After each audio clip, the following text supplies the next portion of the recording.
บายดีท่านผู้ฟังที่เคารพทุกท่านพบกับรายการวิทยุภาคภาษาลาวสถานีวิทยุ FEBC รายการ30นาทีต่อไปนี้หวังว่าจะเป็นประโยชน์ต่อท่านผู้ฟังในการดำเนินชีวิตเมื่อท่านผู้ฟังได้ติดตามรายการนี้ท่านก็จะมีความหวังมีความสุขในการดำเนินชีวิตเชิญท่านผู้ฟังติดตามได้ดังต่อไปนี้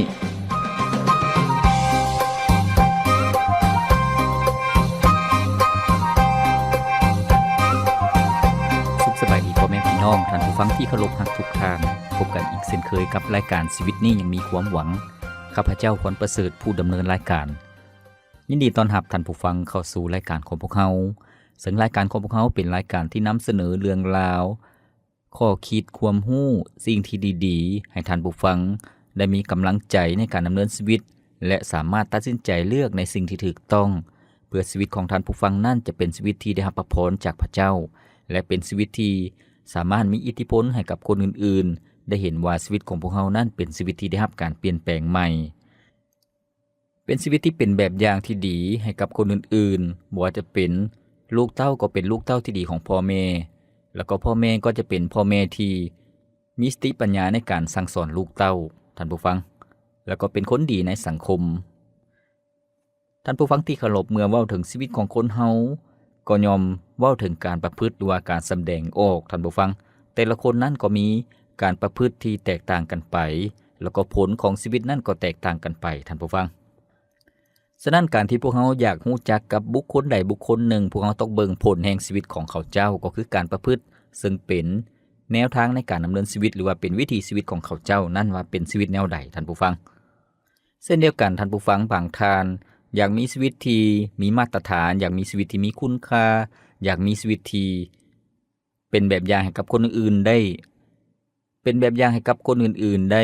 เคารพนับถือหรือว่าอยากมีชีวิตที่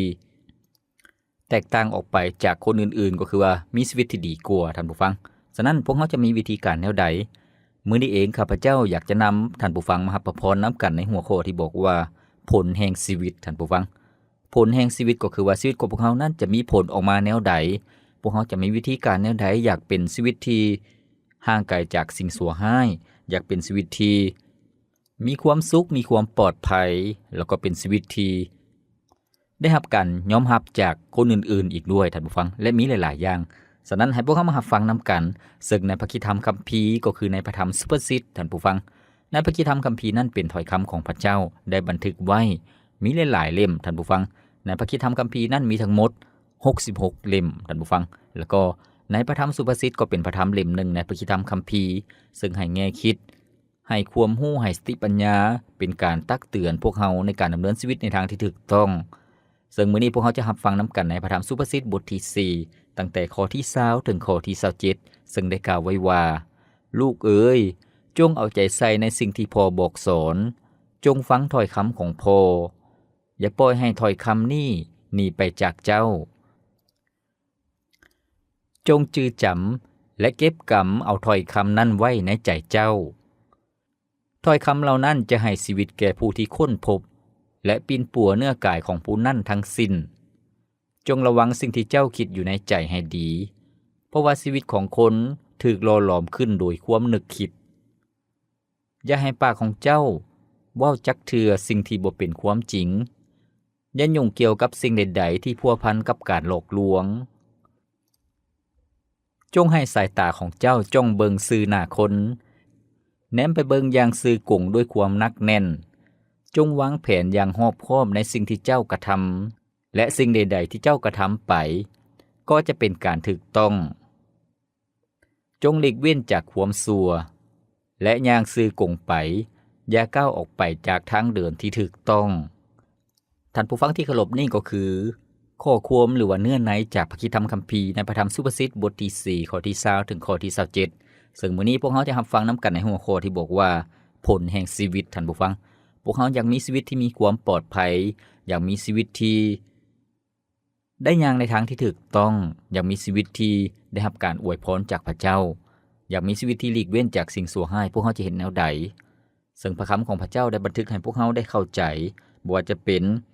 ความคิดจิตใจของพวกเราก็ต้องระวังท่านผู้ฟังพระคัมภีร์ได้บอกว่า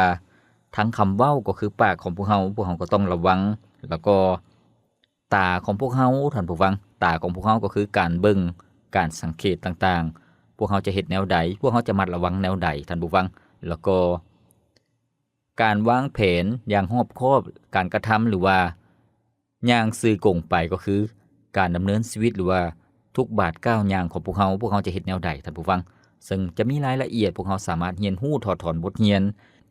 ก่อนอื่นหมดข้าพเจ้าอยากนำท่านผู้ฟังมาฟังเพลงจากรายการของพวกเฮาก่อนจัก1เสียงเพลงแล้วพวกเฮาจะมารับฟังนำกันเกี่ยวกับเรื่องที่บอกว่าผลแห่งชีวิตพวกเฮาจะเฮ็ดแนวใดพวกเฮาจะสังเกตคนอื่นแนวใด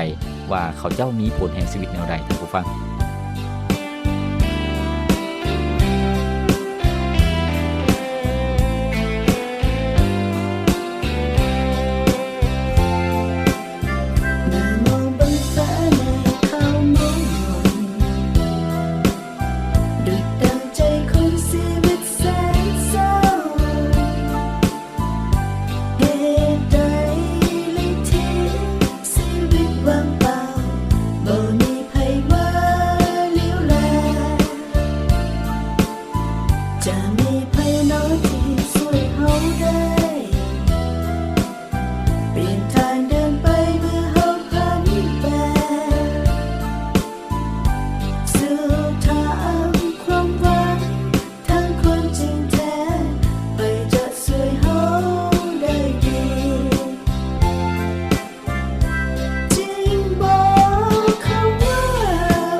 ท่านผู้ฟังที่เคารพมื้อนี้พวกเฮารับฟังนำกันในหัวข้อที่บอกว่าผลแห่งชีวิตท่านผู้ฟัง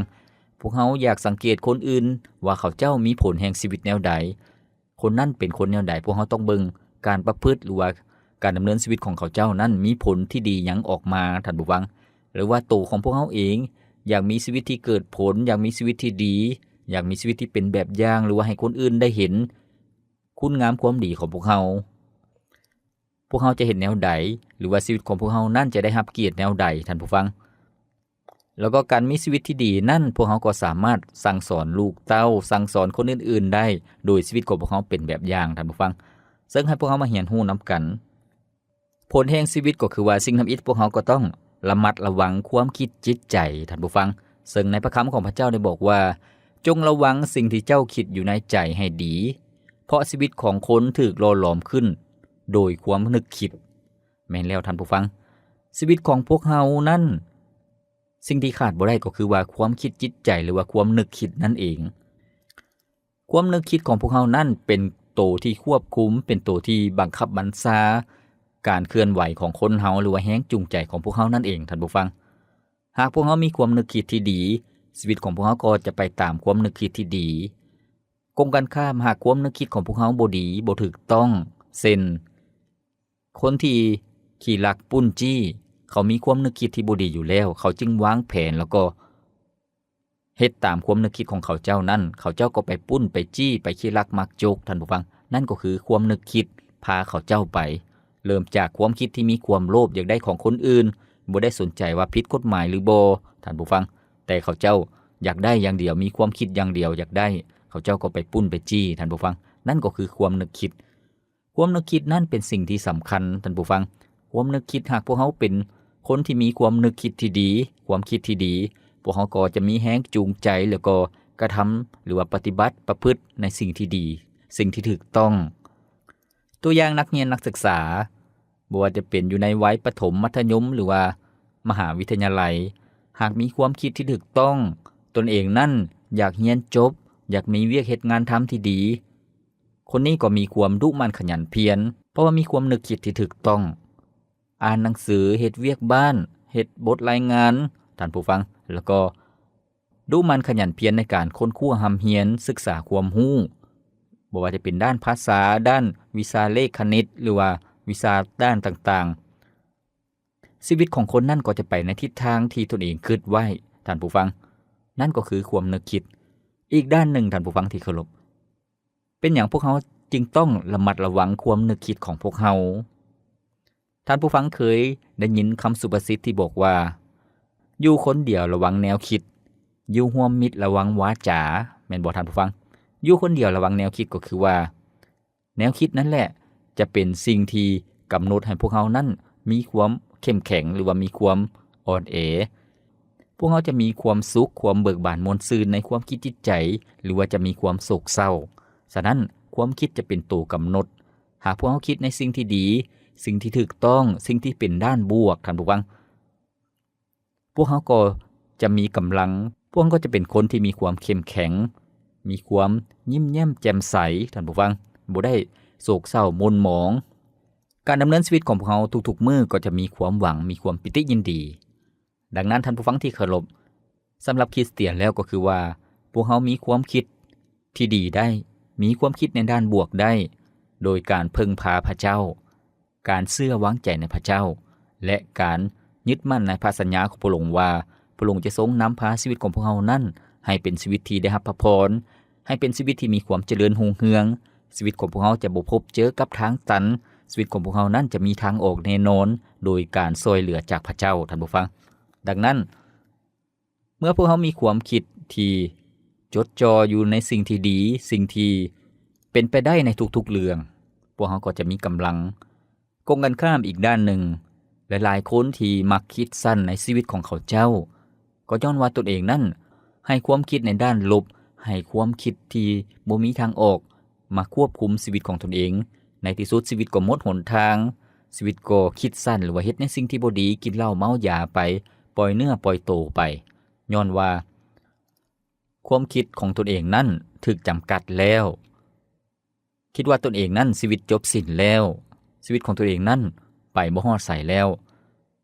ในที่สุดความคิดที่ด้านลบความคิดที่บ่ดีความคิดที่โศกเศร้าหม่นหมอง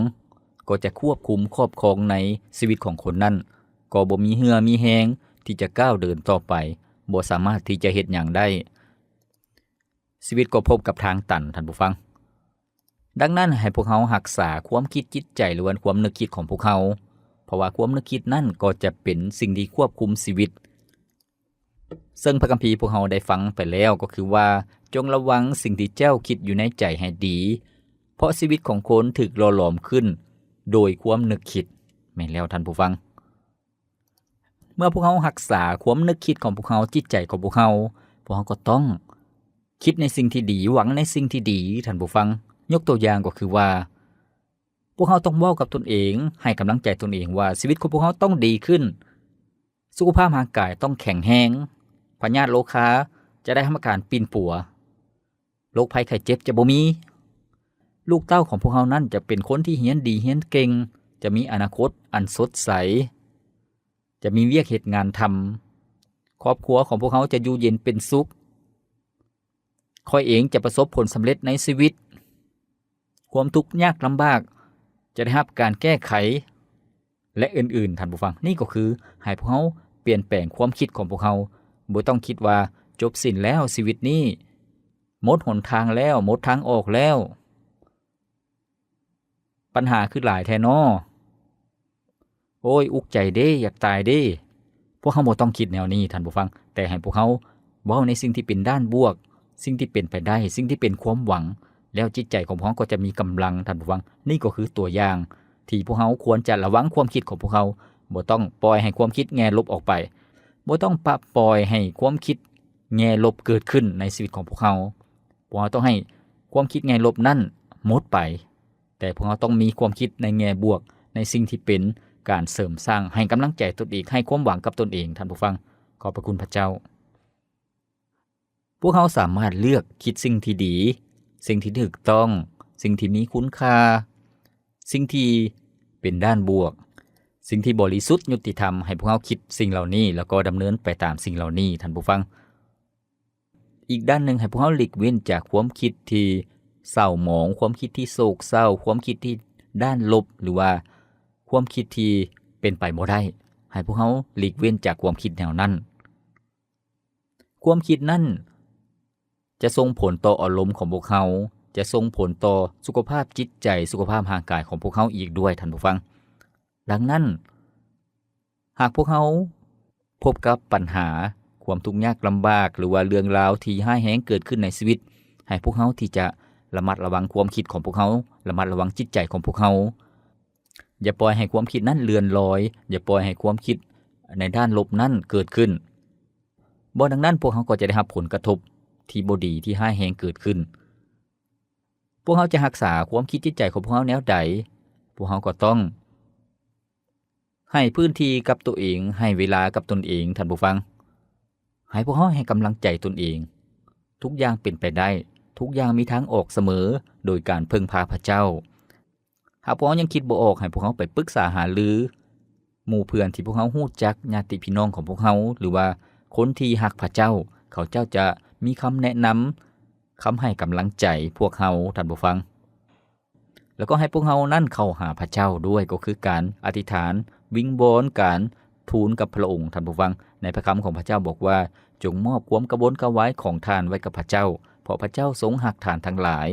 อย่ากระวนกระวายอย่าทุกข์ร้อนใจในสิ่งใดท่านผู้ฟังพระเจ้าทรงพร้อมที่จะช่วยเหลือพวกเขาดังนั้นพระคำของพระเจ้าบอกว่าจงระมัดระวังความนึกคิดจิตใจหมายถึงพระเจ้าพยายามห้ามพวกเขาในด้านความคิดที่เป็นแง่ลบท่านผู้ฟังสิ่งที่เป็นด้านลบหรือว่าสิ่งที่เป็นไปบ่ได้หรือว่าสิ่งที่บ่ดีให้พวกเขา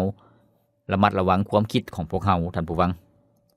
พระคัมภีร์บอกว่าจงระวังท่านผู้ฟังจงระวังหมายถึงให้พวกเขาเอาใจใส่ให้พวกเขาที่จะระมัดระวังความคิดจิตใจของพวกเขาดังที่พวกเขาได้รับฟังไปก็คือว่าความคิดจิตใจนั่นเป็นตัวกำหนดชีวิตของพวกเขาว่าจะขึ้นหรือลงจะไปในทิศทางใดก็ขึ้นกับจิตใจของพวกเขาดังนั้นให้พวกเขาเป็นคนที่มีจิตใจเข้มแข็งเป็นจิตใจที่มีความเบิกบานม่วนซื่นเป็นจิตใจที่มีความระมัดระวังเป็นจิตใจที่หลีกเว้นจากสิ่งที่บ่ดีท่านผู้ฟังชีวิตของคนเฮาก็บ่ต่างหยังกับต้นไม้ท่านผู้ฟังต้นไม้ต้นหนึ่งจะเติบใหญ่ขึ้นมาก็ต้องได้รับการรดน้ำเอาใส่ฝุ่นพรวนดินเบิ่งแยงอย่างดีท่านผู้ฟังต้นไม้นั้นก็จะเติบใหญ่ขึ้นมาอย่างเข้มแข็งอย่างจบงามมีผลออกมามีมากมีผลออกมาท่านผู้ฟังแต่กงกันข้ามหากต้นไม้ที่พวกเขาปลูกพวกเขาบ่ได้เบิ่งแยงบ่ได้ใส่ฝุ่นบ่ได้รดน้ำหรือว่าเอาน้ำเค็มน้ำเกลือไปรดมันแทนที่จะเอาน้ำจืดไปรดมันต้นไม้นั้นก็จะเหี่ยวแห้งแล้วก็ตายไปท่านผู้ฟังชีวิตของพวกเขาก็เช่นเดียวกันจิตใจของพวกเขาก็เช่นเดียวกันให้พวกเขานำแต่สิ่งที่ดีๆเข้ามาในความคิดจิตใจของพวกเขาอย่านำสิ่งที่บ่ดีเข้ามาในความคิดจิตใจของพวกเขาแล้วก็พยายามคิดในสิ่งที่ดีมีความหวังในสิ่งที่ดีท่านผู้ฟังระมัดระวังความคิดจิตใจของพวกเขาบ่ให้มีความขมขื่นบ่ให้มีความเครียดแค้นบ่ให้มีความอาฆาตพยาบาทบ่ให้มีความคิดในด้านลบเกิดขึ้นชีวิตของพวกเขาก็จะเป็นชีวิตที่มีผลที่ดีออกมาท่านผู้ฟังดังนั้นมื้อนี้พวกเรากำลังรับฟังนำกันในหัวข้อที่บอกว่าผลแห่งชีวิตท่านผู้ฟังสิ่งทำอิฐพวกเขาได้รับฟังแล้วก็คือว่าให้พวกเขาระมัดระวังความนึกคิดหรือว่าจิตใจของพวกเขาให้ดีท่านผู้ฟังสิ่งที่2แม่นหยังท่านผู้ฟังสิ่งที่2ก็คือว่าให้พวกเขาระวังปากของพวกเขานั่นก็คือระวังถ้อยคำหรือว่าคำเว้าของพวกเขานั่นเองท่านผู้ฟังซึ่งในพระธรรมสุภาษิตบทที่4ข้อที่24ได้บอกว่าอย่าให้ปากของเจ้าเว้าจักเทื่อถึงสิ่งที่บ่เป็นความจริงอย่ายุ่งเกี่ยวกับสิ่งใดๆที่พัวพันการหลอกลวงแม่นแล้วท่านผู้ฟังสิ่งที่2ที่พวกเราต้องระมัดระวังเพื่อชีวิตของพวกเรานั้นจะเป็นชีวิตที่มีผลที่ดีก็คือว่าปากหรือว่าคำเว้าของพวกเรานั้นต้องเว้าความจริงท่านผู้ฟังปากของพวกเราต้องห่างไกลจากสิ่งที่เป็นความบาปสิ่งที่บ่ถูกต้องนั่นเองท่านผู้ฟังนั่นก็คือคำเว้าที่คิดตัวหลอกลวงให้พวกเรา หลีกเว้นจากสิ่งเหล่านั้นโดยบ่ต้องเว้าในสิ่งที่ขี้ตัวหลอกลวงสิ่งที่บ่เป็นความจริงท่านผู้ฟังถูกก็ว่าถูกผิดก็ว่าผิดท่านผู้ฟังโดยเฉพาะการที่พวกเราเป็นคริสเตียนก็คือผู้ที่เชื่อในองค์พระเยซูเจ้าพระเยซูเจ้าทรงเป็นความจริงพระเยซูเจ้าทรงเป็นพระเจ้าผู้ทรงบ่ได้ขี้ตัวหลอกลวง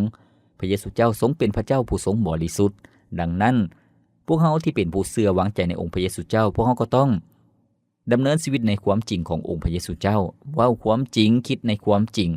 ประพฤติตามความจริงนั่นเองท่านผู้ฟังถูกก็ว่าถูกผิดก็ว่าผิดแม่นก็ว่าแม่นบ่แม่นก็ว่าบ่แม่นท่านผู้ฟังบ่ต้องขี้ตัวหลอกลวงพวกเราบ่สามารถตัวตนเองได้แล้วก็บ่สามารถตัวพระเจ้าได้ท่านผู้ฟังพวกเราสามารถตัวคนอื่นๆให้เชื่อพวกเราได้พวกเราสามารถเว้าขี้ตัวคนทั้งโลกได้แต่บ่สามารถตัวตนเองและบ่สามารถตัวพระเจ้าได้ท่านผู้ฟังดังนั้นให้พวกเราที่จะใช้คำเว้าที่ถูกต้องท่านผู้ฟังให้พวกเราปะทิ่มคำเว้าที่บ่ดีคำเว้าที่ป้อยด่าคำเว้าที่เครียดแค้นคำเว้าที่โอ้อวดองค์ท่านผู้ฟังคำเว้าที่ทำให้คนอื่นป้อยด่าคนอื่นให้พวกเราหลีกเว้นจากคำเว้าแนวนั้นเพราะว่าอย่างท่านผู้ฟังแมนยูที่บอกว่าลิ้นบ่มีกระดูกอยากเว้าหยังก็เว้าอยากกล่าวหยังก็กล่าวแต่ว่าให้พวกเราใช้คำเว้าของพวกเรานั้นเว้าในสิ่งที่ดีสิ่งที่ถูกต้องสิ่งที่ให้กำลังใจคนอื่นท่านผู้ฟังคำเว้าของพวกเรานั้นต้องเป็นคำเว้าที่สุภาพอ่อนหวานคำเว้าที่สุขุมแล้วก็ให้เกียรติคนอื่นๆคำเว้านั้นบ่ได้ซื้อบ่ได้ขายแต่พวกเราสามารถเลือกได้ท่านผู้ฟังในพระคัมภีร์บางข้อก็บอกว่าคนนั่นจะได้กินผลจากถ้อยคำหรือว่าจากปากของตนเองดังนั้นหากพวกเราเป็นคนที่ใช้คำเว้าที่ถูกต้องถูกกาลเทศะในนอนที่สุดพวกเราก็จะได้รับผลตอบแทนที่ดีตามมาท่านผู้ฟังแต่กงกันข้ามหากพวกเราเป็นคนที่เว้าโอ้อวดเป็นคนที่เว้าแข็งกระด้างเป็นคนที่เว้าโวท่านผู้ฟังคนอื่นก็บ่อยากให้เกียรติและจะสร้างผลเสียหายในชีวิตของพวกเราจะสร้างเรื่องราวสิ่งที่บ่ดีได้ง่ายท่านผู้ฟังดังนั้นถ้อยคำของพวกเราก็เป็นสิ่งที่สำคัญในทุกๆเหตุการณ์บ่ว่าจะเป็นในครอบครัวผู้เป็นผัวเป็นเมียก็ใช้ถ้อยคำที่ดีต่อกันและกันบ่อนเฮ็ดเวียกระหว่างหัวหน้ากับลูกน้องหรือว่าหัวหน้ากับพนักงานก็เป็นสิ่งที่สำคัญในการใช้คำเว้าระหว่างคนในสังคมหรือว่าในตลาดการใช้คำเว้าที่ถูกต้องก็เป็นสิ่งที่ดีหมู่เพื่อนของพวกเราพ่อแม่พี่น้องของพวกเราการใช้คำเว้าที่ถูกต้องนั้นก็เป็นสิ่งที่สร้างความสัมพันธ์ให้พวกเรานั้นมีความแน่นแฟ้นซึ่งคำเว้าที่พวกเราระมัดระวังมันก็เป็นสิ่งที่ดีท่านผู้ฟังบางท่านอาจจะเคยได้ยินเรื่องราวที่บอกว่า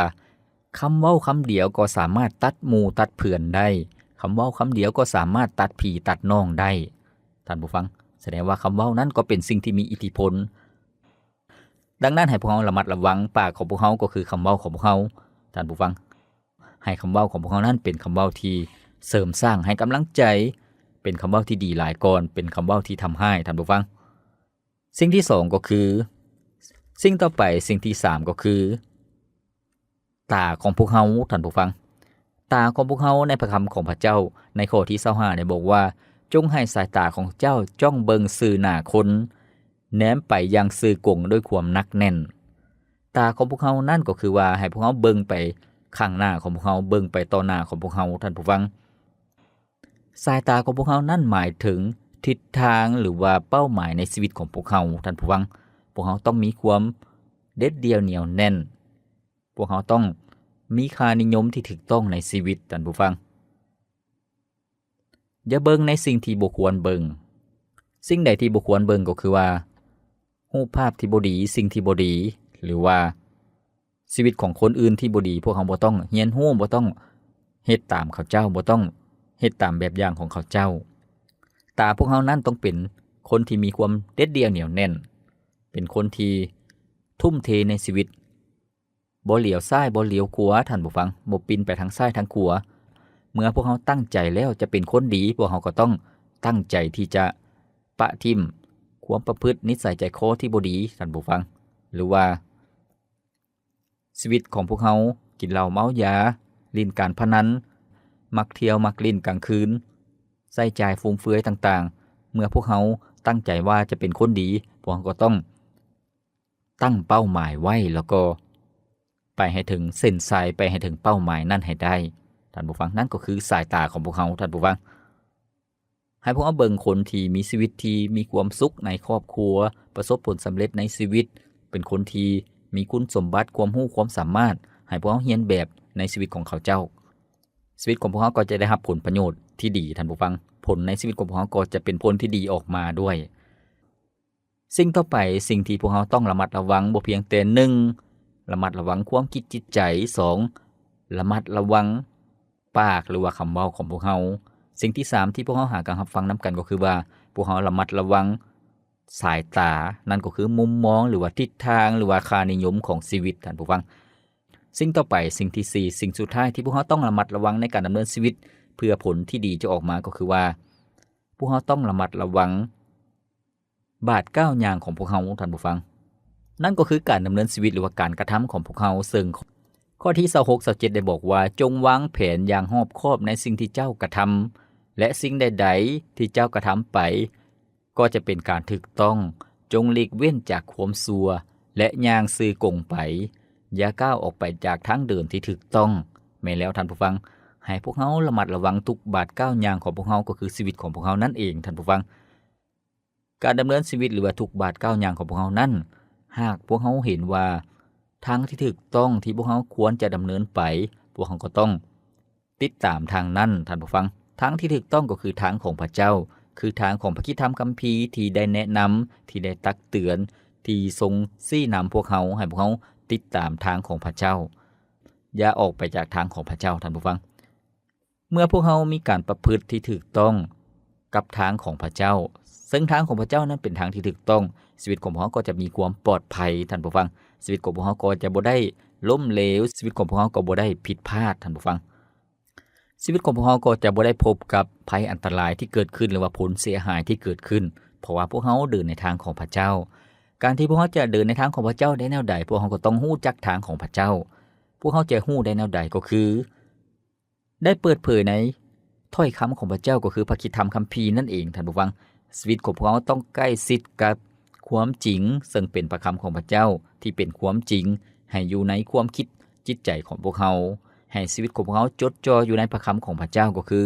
ให้พวกเราอ่านให้พวกเราคิดแล้วก็ปฏิบัติตามท่านผู้ฟังเชื่อตามพระคำของพระเจ้าเมื่อชีวิตของพวกเรายอมรับพระคำของพระเจ้าอยู่ในชีวิตในจิตใจของพวกเราแล้วชีวิตของพวกเราก็จะได้รับการเปลี่ยนแปลงเพราะว่าพวกเราเฮ็ดตามพระคำของพระเจ้าท่านผู้ฟังซึ่งในพระคำของพระเจ้าได้บอกว่าลูกเอ๋ยจงเอาใจใส่ในสิ่งที่พ่อบอกสอนจงฟังถ้อยคำของพ่ออย่าให้ถ้อยคำนั้นหนีไปจากเจ้าจงจื้อจำและเก็บกำเอาถ้อยคำนั้นไว้ในใจเจ้าแม่นแล้วท่านผู้ฟังพระคำของพระเจ้านั้นพวกเขาต้องจื้อจำไว้ในความคิดจิตใจของพวกเขาท่านผู้ฟังชีวิตของพวกเขาก็จะเป็นชีวิตที่เกิดผลในสิ่งที่ดีชีวิตของพวกเขาก็จะมีความระมัดระวังในจิตใจความคิดของพวกเขาชีวิตของพวกเขาก็จะมีความระมัดระวังในการใช้คำเว้าหรือว่าปากของพวกเขาจะเว้าในสิ่งที่ถูกต้องชีวิตของพวกเขาก็จะมีความระมัดระวังในตาก็คือสายตาหรือว่าเป้าหมายชีวิตค่านิยมของชีวิตของพวกเขาก็จะอยู่ในทิศทางที่ถูกต้องแล้วก็ชีวิตของพวกเขานั้นก็จะย่างในทางที่ถูกต้องทุกๆบาทก้าวย่างของพวกเขาก็จะมีความปลอดภัยท่านผู้ฟังขอบพระคุณพระเจ้ามื้อนี้พวกเขาได้รับฟังนำกันในหัวข้อที่บอกว่าผลแห่งชีวิตหากพวกเขาระมัดระวังใจของพวกเขาตาของพวกเขาคำเว้าของพวกเขาหรือว่าปากของพวกเขาแล้วก็บาทก้าวย่างของพวกเขาก็คือตีนของพวกเขานั่นเองชีวิตของพวกเขาก็จะมีผลที่ดีเกิดขึ้นท่านผู้ฟังในนอนที่สุดพระคำของพระเจ้าพระสัญญาของพระองค์ก็จะปรากฏผลเป็นจริงในชีวิตของพวกเขาก็คือว่าคนที่ติดตามพระคำของพระเจ้าคนที่เฮ็ดตามถ้อยคำของพระเจ้าย่างในทางของพระเจ้าชีวิตก็จะเกิดผลได้รับพระพรอย่างแน่นอนชีวิตของท่านผู้ฟังก็จะเป็นชีวิตที่เปลี่ยนแปลงใหม่ท่านผู้ฟังเพราะว่าพระเจ้าทรงเป็นผู้เปลี่ยนแปลงชีวิตของท่านผู้ฟังบ่แม่นความพยายามของพวกเขาแต่เป็นฤทธิ์เดชของพระเจ้าดังนั้นท่านผู้ฟังที่เคารพข้าพเจ้าหวังอย่างยิ่งว่าหัวข้อนี้จะให้พระพรสำหรับท่านผู้ฟังทุกท่านที่จะประพฤติตามที่จะระมัดระวังในชีวิตของตนเองแล้วก็สามารถแนะนำสั่งสอนคนอื่นๆเป็นพยานให้กับคนอื่นๆได้ว่าชีวิตเปลี่ยนแปลงได้เป็นชีวิตที่ดีได้โดยพระเจ้าท่านผู้ฟังรายการของพวกเราดำเนินมาฮอดนี้ก็สิ้นสุดเพียงเท่านี้ข้าพเจ้าพรประเสริฐผู้ดำเนินรายการขอกล่าวคำว่า ขอพระเจ้าอวยพรท่านผู้ฟังทุกท่านพบกันใหม่ในมื้อต่อไปสบายดี